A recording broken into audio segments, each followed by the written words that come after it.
Assalamualaikum warahmatullahi Wabarakatuh. wabarakatuh. Kami dari kelompok 4 akan menjelaskan tentang alat flame AS atau Atomic Absorption Spectrophotometry. Sebelumnya, izinkan kami untuk memperkenalkan anggota kelompok 4 terlebih dahulu. Perkenalkan, nama saya Siti Selvianti. Saya Ramdan Abdul Aziz. Saya dari rumah Prilia Savitri. Saya Lintang Angel Fortuna. Saya Erika Vivian Juliana. Dan saya Nailana Syafadillah. Sebelumnya, kita harus sudah mengetahui apa itu flame AS. Flame AS atau Flame Atomic Absorption Spectroscopy adalah metode analisis kimia yang digunakan untuk mengukur kadar unsur logam dalam suatu sampel, terutama dalam bentuk larutan. Metode ini termasuk dalam teknik spektroskopi serapan atom, di mana salah satu ciri khasnya adalah penggunaan nyala api atau flame sebagai media untuk mengubah unsur logam menjadi bentuk atom bebas agar dapat dianalisis. Jenis nyala api yang umum digunakan berasal dari campuran gas asetilena dengan udara atau nitrous oxide yang mampu menghasilkan suhu tinggi dan stabil. Next.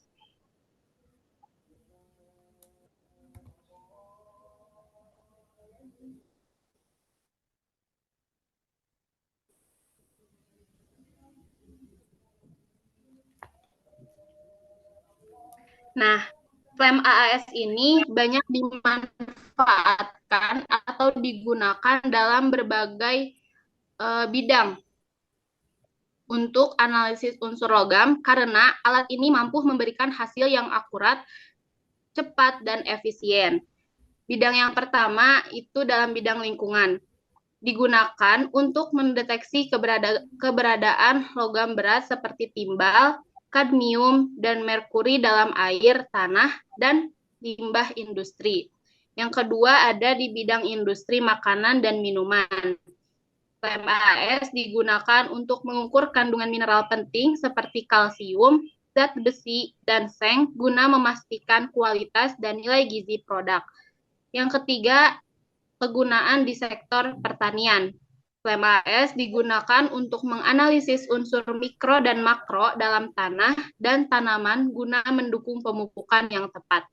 Yang keempat, kegunaan di bidang kesehatan dan farmasi. Flame AS ini digunakan untuk kadar logam dalam darah atau urin, serta mengevaluasi kandungan logam dalam obat-obatan.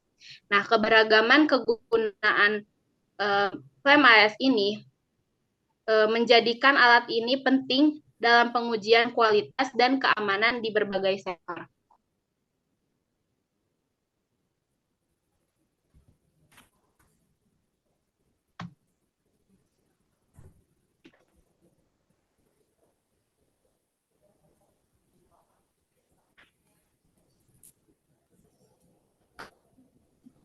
Selanjutnya itu komponen-komponen dalam flame AS. Yang pertama itu ada test solution atau sampel uji yang akan dianalisis atau diuji.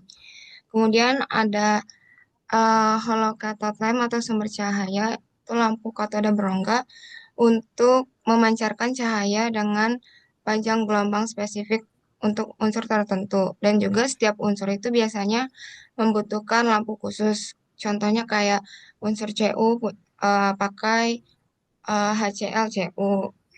Terus kemudian ada nebulizer. Nebulizer itu untuk mengubah larutan sampel menjadi aerosol atau kabut halus. Kemudian ada burner, itu untuk menguapkan dan mengatomisasi aerosol tersebut dalam nyala api. Biasanya itu campuran udara asetilena.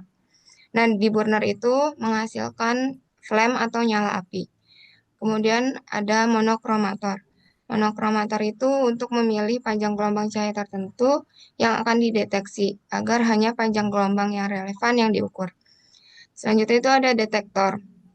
Detektor itu untuk mengukur intensitas cahaya yang melewati sampel setelah diserap sebagian oleh atom. dan juga mengubah sinyal cahaya menjadi sinyal listrik yang kemudian diproses. Kemudian ada data prosesor untuk menampilkan dan menghitung konsentrasi berdasarkan intensitas serapan. Next.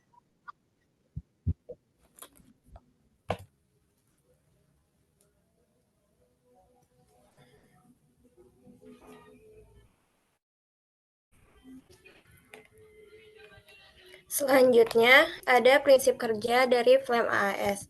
Prinsip kerja dari Flame AAS sendiri ini bisa dilihat dari struktur komponen-komponen Flame AAS ini. Yang pertama, sampel akan diaspirasikan melalui selang A. Nebulizer ini akan terjadi proses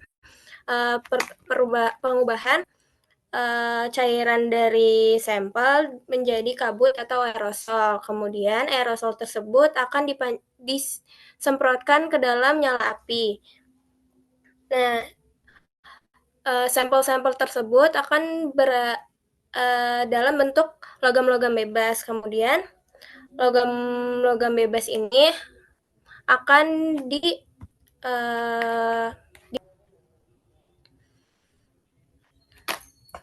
bisa dilihat pada gambar sini.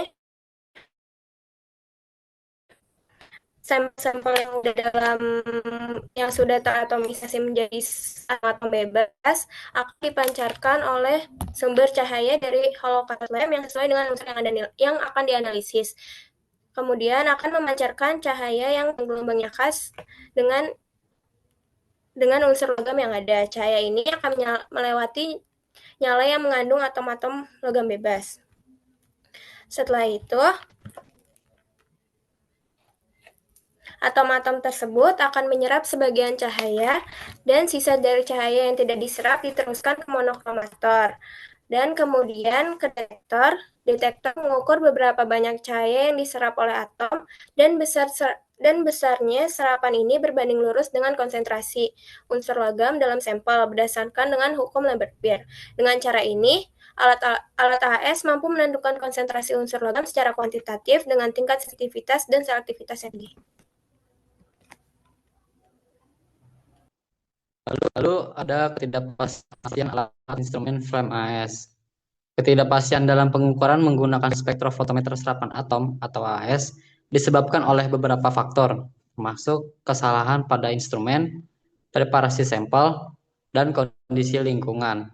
Faktor-faktor ini dapat mempengaruhi keakuratan dan presisi hasil pengukuran. Next.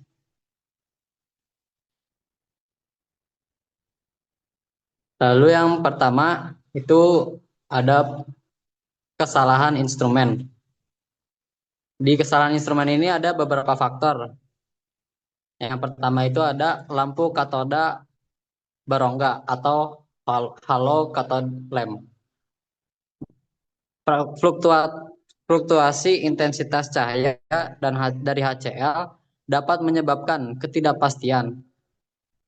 Biasanya karena perubahan usia, suhu, dan arus pada HCl dapat mempengaruhi emisi cahaya, yang pada akhirnya mempengaruhi pembacaan absorbansi. Lalu yang kedua, faktor kedua itu ada sistem optik.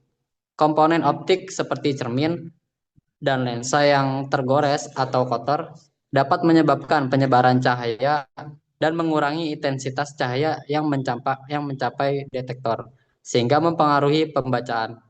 Lalu yang ketiga ada sistem detektor. Kebisingan, maksudnya noise, pada detektor dan respons yang tidak linear dapat menyebabkan kesalahan dalam pengukuran absorbansi. Lalu yang keempat ada sistem aliran sampel.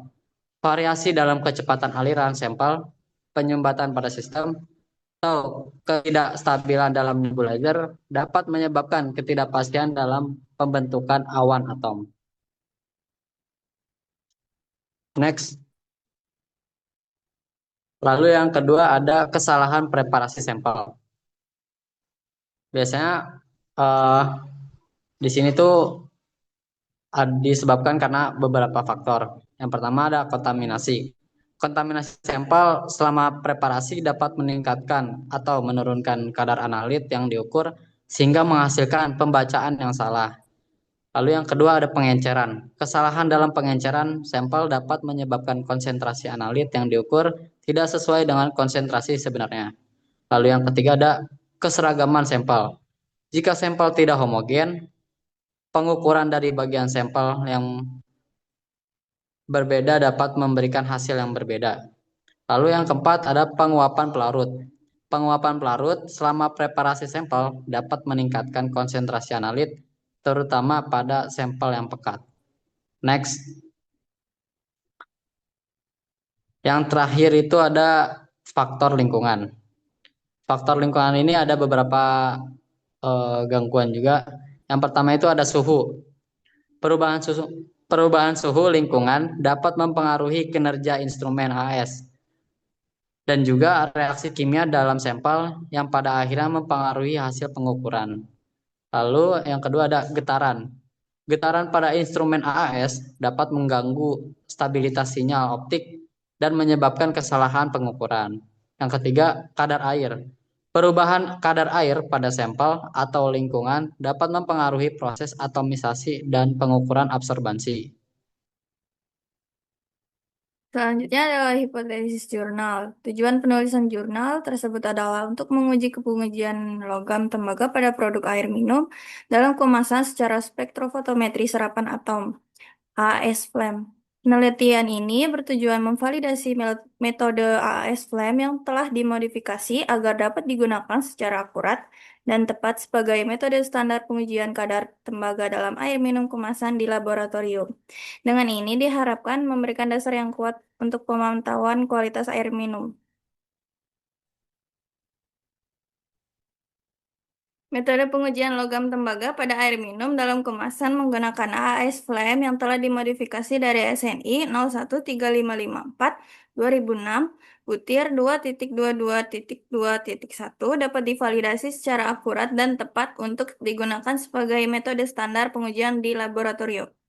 Validasi dilakukan dengan parameter uji seperti akurasi, presisi recovery, linearitas, limit deteksi, limit kuantisasi, sensitivitas, dan ketidakpastian.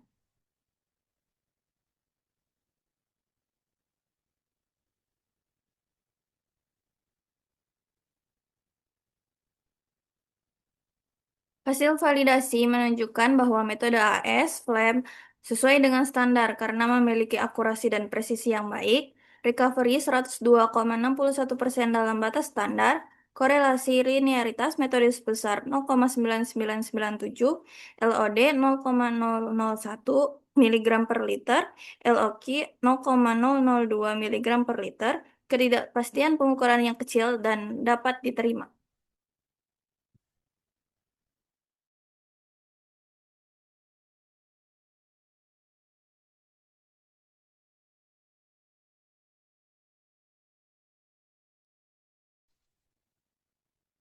Ada kelebihan AAS, yaitu mampu mendeteksi unsur logam pada konsentrasi rendah, bahkan hingga tingkat ppm. Ini menjadikannya metode yang sangat berguna untuk analisis logam berat dalam lingkungan makanan maupun sampel biologis.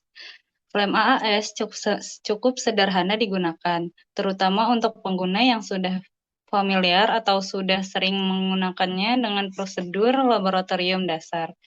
Software bawaan biasanya sudah otomatis dalam membaca absorbansi dan konversinya ke konsentrasi.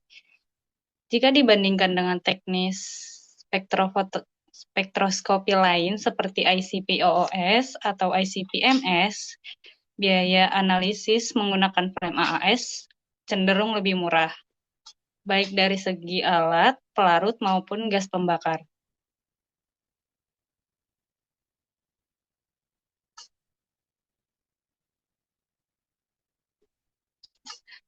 Flame AAS juga memiliki kekurangan, yaitu hanya mampu menganalisis unsur logam dalam bentuk atom netral.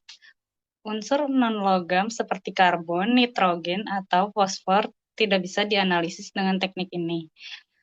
Beberapa logam seperti arsen, selenium, dan merkuri kurang sensitif jika menggunakan flame AAS, sehingga membutuhkan metode atomisasi lain seperti hidrit AAS atau grafit furnace AAS. Karena flame AAS tidak dapat langsung digunakan untuk sampel padat, semua sampel harus dilarutkan terlebih dahulu dalam bentuk cair sehingga memerlukan tahap persiapan tambahan.